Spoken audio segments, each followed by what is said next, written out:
আসসালামু আলাইকুম প্রিয় দর্শক, আশা করি আল্লাহর রহমতে সকলে ভালো আছেন। প্রিয় দর্শক, আজকে দুঃখের সহিত জানাতে হচ্ছে আমার দুটো কবুতরের বাচ্চা মারা গিয়েছে।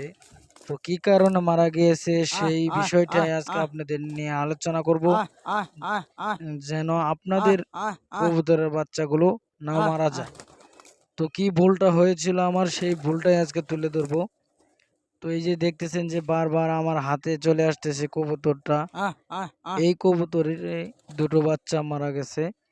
তো কি কারণে মারা গেছে, এটা আমার ভুলের কারণে মারা গেছে, সেই ভিডিওটাই আজকে আপনাদেরকে আমি দেখাবো এবং কেন মারা গেছে সেই বিষয়টা বলবো আপনাদের। তো যারা অলরেডি আমার চ্যানেলটি সাবস্ক্রাইব করে দিয়েছেন তাদেরকে অসংখ্য অসংখ্য ধন্যবাদ। আর যারা এখনো সাবস্ক্রাইব করেননি, পরবর্তী ভিডিও পাওয়ার জন্য সাবস্ক্রাইব করে আমাদের পাশেই থাকুন। প্রিয় দর্শক, এই কবুতরের বাচ্চা দুটো মারা গেছে, তার কারণ হলো আমি বাসা পরিষ্কার করি নাই। ঈদের সময় বাড়ি গিয়েছিলাম, তো 2-3 মাস হয়ে গেছে আমি পরিষ্কার করি নাই। ঈদের আগে থেকে আমি পরিষ্কার করি না এই কবুতরের বাসা। তো আমি বাসা পরিষ্কার করি নাই, এর জন্য মূলত ওখান থেকে গ্যাস হয়ে বাচ্চা মনে করেন যে অসুস্থ হয়ে গেছে। হয়তো বাচ্চা কবুতরে খাওয়াচ্ছে ঠিক মতো, তারপরও কবুতরের বাচ্চা দুটো মারা গেল। আমার মনে হলো যে পরিষ্কার করা হয় নাই, এর জন্যই মূলত মারা গেছে। তো আপনাদের বাসাগুলো আপনারা পরিষ্কার করবেন। আমি দেখাবো যে কিরকম ময়লা হয়েছে, আমি আপনাদের দেখাবো বাসাটা। তো এর আগে কিছু বলে নেই, আপনারা আপনাদের বাসা,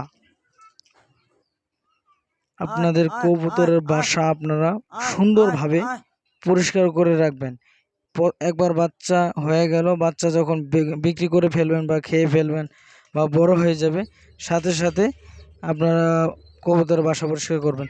ওই দেখলেন কি পরিমাণ ময়লা, দেখছেন ওই যে বাচ্চাটা মরে পড়ে আছে। তো এখানেও একটা মরে পড়ে আছে বাচ্চা।